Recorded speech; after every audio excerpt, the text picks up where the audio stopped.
Сегодня день памяти героя России ухтинца Александра Алексеева. Подполковник ФСБ погиб 27 лет назад на территории Чеченской Республики. В августе 96-го в Грозном группа силовиков попала в окружение. На предложение сложить оружие командовавший обороной Александр Алексеев ответил отказом. Двое суток бойцы отбивали атаки боевиков, а в ночь на 9 августа во время прорыва к своим Алексеев был убит выстрелом снайпера. О подвиге героя в сюжете Павла Королева.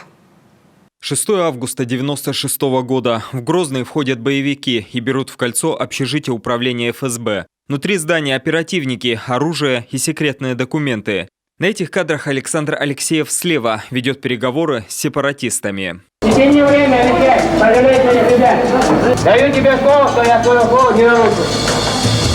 А если ты не веришь, ты можешь СОБР запросить. У тебя и время есть на это. Встречай. А мы не СОБР, мы ФСБ. Знаешь что? Извини за выражение, но это то же самое, как и в другой руке. Поэтому поторапливай. Когда вот эти в Грозном страшные события стали развиваться, никто из нас не сомневался, как поступит Саша. Саша опроверг ультиматум, который предъявил один из полевых командиров по кличке Серебряный Лис.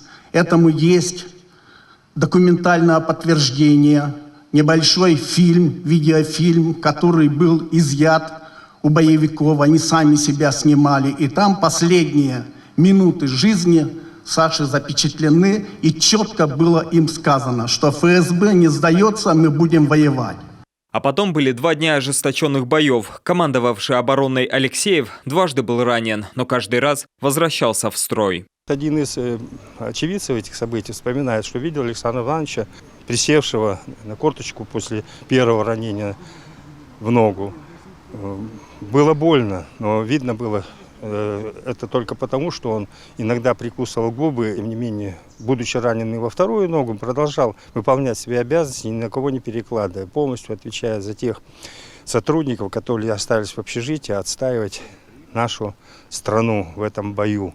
Помощи ждать было неоткуда, поэтому принимается решение пробиваться к своим. Одну из групп возглавил раненый Алексеев. Именно она попадает в засаду. В неравном бою подполковник получает 3-е, уже смертельное ранение. За героизм и проявленное мужество Александру Ивановичу Алексееву присвоили звание Героя России посмертно. Сегодня о жизни и подвиге ухтинца снимают фильмы, рассказывает на уроках мужества, а его бюст стоит у здания регионального ФСБ. Каждый год 8 августа здесь собираются его сослуживцы, чтобы вспомнить своего коллегу и верного друга. У памятника всегда живые цветы, ведь ветераны и действующие сотрудники хорошо знают, какой ценой в той почти забытой чеченской войне такие преданные своей стране люди, как Александр Алексеев, смогли отстоять мир и целостность России.